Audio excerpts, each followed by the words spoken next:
नमस्कार दोस्तों। हम लोगों की जीएस के प्रश्नों की सीरीज चल रही थी और उसी सीरीज़ में आज की डेट में हम लोग तीसरा पार्ट देखेंगे। तीसरे पार्ट में काफ़ी प्रश्नों को चीज़ों को देखेंगे।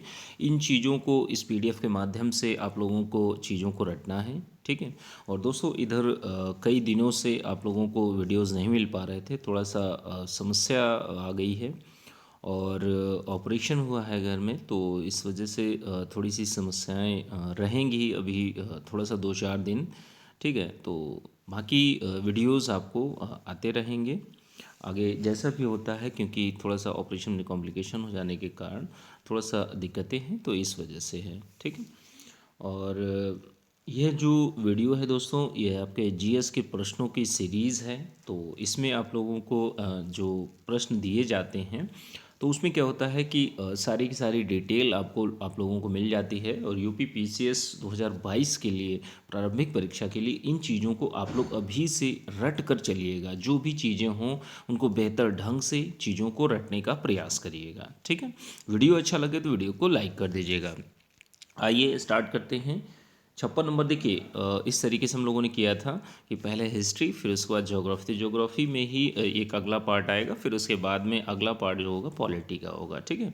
तो ऐसे ही एक सर्कुलर फॉर्म में आप लोगों को चीज़ें मिलती रहेंगी, एक एक पार्ट वाइज चीज़ें मिलती रहेंगी। ट्री लाइन की जहाँ तक बात कर लेते हैं दोस्तों, तो ट्री लाइन या वृक्ष रेखा जिसको कहते हैं, ठीक है। तो ये ट्री लाइन होती क्या है, प्रश्न ये पूछा गया था आपसे कि ये आए हुए प्रश्नों का ही सारी की सारी चीज़ें हैं, ठीक है। लेकिन आपको चीज़ें डिटेल में सारी चीज़ें पता होनी चाहिए, ठीक है। तो जो भी प्रश्न है, प्रश्न से संबंधित जितनी भी चीज़ें हैं, तो वो आप लोगों को बताइए। ट्री लाइन की जहाँ तक बात की जाती है, वृक्ष रेखा, ठीक है। तो ये प्रश्न आया था कि पश्चिमी हिमालय में इसकी जो ऊंचाई है वो कम है, ट्री लाइन की, ठीक है। तो यही चीज़ ऑप्शन में दी गई थी कि अधिक है, कम है या बराबर है। तो देखिए पूर्वी और मध्य हिमालय में देखिए 3600 से 3800 मीटर तक है। जो पश्चिमी हिमालय में 3300 मीटर ऊंचाई है वृक्ष रेखा की। वृक्ष रेखा होती क्या है, वह सीमा जहाँ तक वृक्ष उग पाने में सक्षम होते हैं, ठीक है। तो इसको ट्री लाइन बोलते हैं। आइए अगले प्रश्न में हम लोग चलते हैं। 57 नंबर प्रश्न है, हिमालय में ऊंचाई के साथ साथ वनस्पति में परिवर्तन आता है। तो जैसे देखिए ऊंचाई एक कारण बनता है वनस्पति में परिवर्तन का। तो होता क्या है कि जैसे ही ऊंचाई बढ़ती है तो जैव विविधता में भी कमी आती है, और कमी बहुत सारे कारणों से भी आती है। कि जैसे जो टेम्परेचर होता है, टेम्परेचर में कमी आती है। वर्षा जो होता है, वर्षा में परिवर्तन के कारण भी जो है जैव विविधता में कमी आती है, वनस्पति में कमी आती है। मिट्टी का अनुपजाऊपन भी, वायुमंडलीय दाब कम होता है, इसलिए भी एक कारण बनता है, और हवा का हल्का होना। तो ये सारे के सारे रीज़न आपसे प्रश्न में पूछे गए थे, ठीक है। कुछ चीज़ें एक्सप्लेनेशन में थी, तो उन चीज़ों को भी आप लोगों को दे गए। वन टाइम जो प्रश्न पूछा गया है उससे इतर अगर उससे आगे पीछे की चीज़ें पूछ ली जाती हैं तो वो प्रश्न आपके गलत ना हो। आइए 58 नंबर क्वेश्चन है, पटकाई पहाड़ियाँ संलग्न है। तो किन किन राज्यों में संलग्न है इसको आप लोगों को बताना है। तो असम में है, मणिपुर में है, मेघालय में है, मिजोरम में है, नागालैंड में है। तो इन राज्यों में पटकाई पहाड़ियाँ संलग्न है, ठीक है। प्रश्न में एक ऑप्शन, जैसे 3 ऑप्शन दे दिए थे और एक ऑप्शन अलग दे दिया गया था जिनमें शामिल नहीं है, ठीक है। तो आपको किन में शामिल हैं ये अगर पता है तो आप अच्छे से चीज़ों को अलग कर ले जाएंगे। चीज़ों को आप लोगों को रटना है, बस चीज़ों को जितनी बार रिवीजन करेंगे उतना ही चीज़ें कंफर्म होंगी, ठीक है।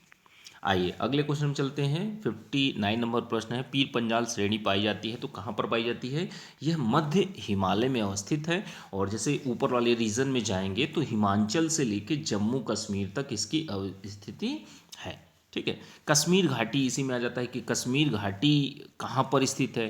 तो कश्मीर घाटी जो है बृहद हिमालय और पीर पंजाल के मध्य में स्थित है, ठीक है। तो इतना आप लोग ध्यान रखिएगा। चीज़ों को बार बार रिवीजन करना है आप लोगों को। इसी फॉर्मेट में आपको पीडीएफ के फॉर्मेट में इसीलिए दिया जा रहा है कि कम से कम चीज़ों को आप ज़्यादा से ज़्यादा चीज़ों को रट सकें। क्योंकि देखिए बहुत बार ऐसा होता है कि आप प्रारंभिक परीक्षा में बाहर इसीलिए होते हैं क्योंकि चीज़ें आपको कन्फर्म नहीं होती हैं। तो अब आपको क्या करना है कि चीज़ें ज़्यादा से ज़्यादा चीज़ों को रटना है, ठीक है।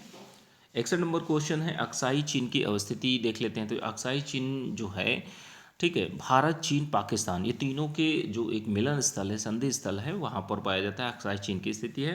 और लद्दाख का पठार का ये भाग माना जाता है, ठीक है, जुड़ा हुआ है इससे। अब अक्साई चीन जो है कहा जाता है चाइना का है, ठीक है, 1962 में जो कब्जा किया था। तो ये कुछ बातें हैं युद्ध के दौरान। चलिए आइए अगले प्रश्न में चलते हैं। 62 नंबर क्वेश्चन है आपका। पश्चिमी हिमालय में संसाधन कौन से पाए जाते हैं? सबसे ज़्यादा वन पाए जाते हैं। 65% भूभाग पर जो है आपके वृक्ष पाए जाते हैं। ग्रेट हिमालय की बात कर लेते हैं। तो देखिए ग्रेट हिमालय में या महान हिमालय जिसको बोला जाता है, तो औसत ऊंचाई जो है समुद्र तल से औसत ऊंचाई 6100 मीटर है। और यहाँ की ग्रेट हिमालय में ही एक चोटी पड़ती है माउंट एवरेस्ट। तो माउंट एवरेस्ट बहुत बार पूछी भी गई है। तो ये देखिए इसकी ऊंचाई भी पूछी जा चुकी है, तो ध्यान रखिएगा ऊंचाई कितनी है, 88-48 मीटर है, ठीक है। अभी कुछ वर्तमान में कुछ बढ़ी भी हुई है, तो उसको आप लोग थोड़ा सा देख लीजिएगा। आइए, हिमालय का पर्यायवाची क्या है? प्रश्न क्या था? हिमालय का पर्यायवाची कौन सा है? तो मध्य हिमालय जो है हिमालय का पर्यायवाची माना जाता है।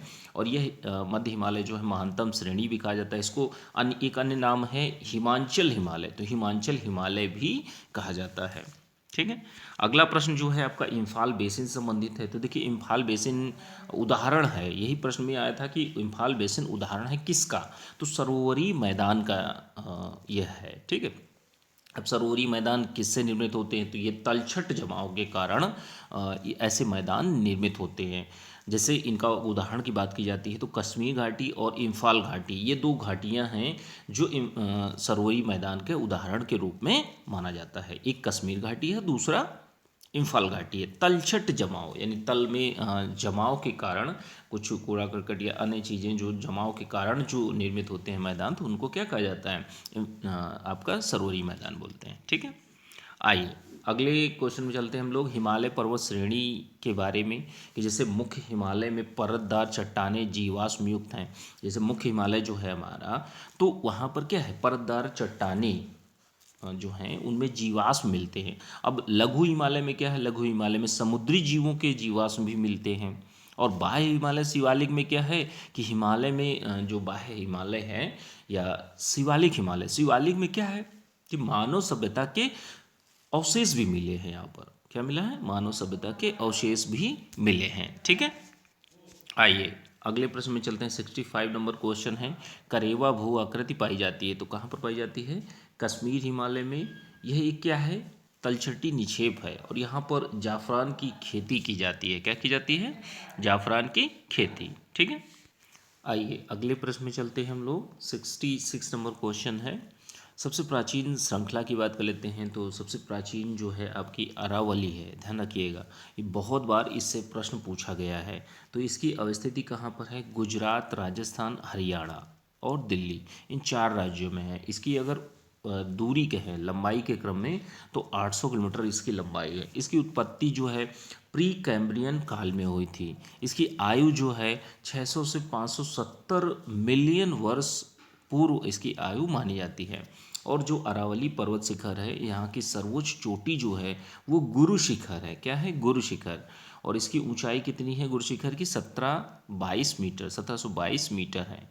और जो अरावली पर्वत है, अरावली पर्वत जो है आपका अवशिष्ट पर्वत का उदाहरण है, ठीक है। तो ये इंपॉर्टेंट इंफॉर्मेशन है अरावली पर्वत श्रृंखला से, ठीक है।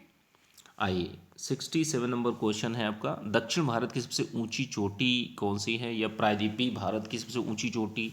तो अनाई मुड़ी इसको कहा जाता है। 2695 मीटर इसकी ऊंचाई है। और यह केरल राज्य में स्थित है, ठीक है, ध्यान रखिएगा, केरल राज्य में। पश्चिमी घाट का हिस्सा मानी जाती है। किसका? पश्चिमी घाट का यह हिस्सा मानी जाती है। 68 नंबर क्वेश्चन, नर्मदा और ताप्ती नदियों के मध्य स्थित है कौन सी श्रेणी है? तो सतपुड़ा श्रेणी स्थित है। कौन सी? सतपुड़ा श्रेणी स्थित है। 69 नंबर क्वेश्चन है आपका, उत्तर से दक्षिण श्रेणियों का क्रम क्या है? तो सबसे पहले देखिए आपका उत्तर में कौन सी है? नल्ला मलाई। नल्ला मलाई कहाँ पर है? आंध्र प्रदेश में है। कृष्णा नदी और पेन्नरू नदी के मध्य में स्थित है। जवादी पहाड़ियाँ कहाँ पर है? तो ये आपका तमिलनाडु में है। नीलगिरी पहाड़ियाँ कहाँ पर हैं? ये आपका पश्चिमी घाट और पूर्वी घाट जहाँ पर मिलते हैं वहीं पर नीलगिरी पहाड़ियाँ हैं, ठीक है, ध्यान रखिएगा। और सबसे नीचे कौन सी है? अन्नामलाई पहाड़ियाँ हैं। कौन सी है? अन्नामलाई पहाड़ियाँ, तमिलनाडु में, ठीक है। तो इनको आप लोगों को क्या करना है कि बार बार चीज़ों को रिवीजन करना है, ठीक है, रिवाइज करना है ज़्यादा से ज़्यादा। और जितनी बार रिवीजन करेंगे उतना ही ज़्यादा बेहतर होगा। अब इसमें देखिए कोई भी ऐसी अनइम्पॉर्टेंट चीज़ नहीं है। आपको जो भी चीज़ें मिल रही हैं बहुत ही ज़्यादा इंपॉर्टेंट चीज़ें हैं और इनसे मोस्टली प्रश्न पूछे ही जाते हैं, तो इतना आप लोग ध्यान रखिए, ठीक है। और डिटेल जो है लेक्चर जो हैं आप लोगों को history, polity, geography, economy, science, तो इन चीज़ों के भी आपको नोट्स अलग से मिलना स्टार्ट हो जाएंगे, ठीक है। 70 नंबर क्वेश्चन है, पश्चिम से पूर्व आकृतियों जो पर्वत आकृतियां हैं तो उनका क्रम देख लेते हैं। तो पश्चिम से पूर्व आपको जाना है, तो सबसे पहले वेस्ट में देखिए महादेव की पहाड़ियाँ हैं, फिर उसके बाद मैकाल पर्वत है, फिर उसके बाद में अगर और पूर्व की साइड जाएंगे तो छोटा नागपुर पर्वत श्रृंखला है, और लास्ट में पूर्वोत्तर में जाकर खासी, गारो खासी जयंतियाँ जो पहाड़ियाँ हैं वो पाई जाती हैं मेघालय में, ठीक है। आइए अगले प्रश्न में चलते हैं। 17 नंबर क्वेश्चन है, पश्चिमी घाट पूर्वी घाट कहाँ मिलते हैं। जैसे अगर ये देखेंगे तो इसको बोला जाता है पूर्वी घाट, इसको बोला जाता है पश्चिमी घाट, ठीक है।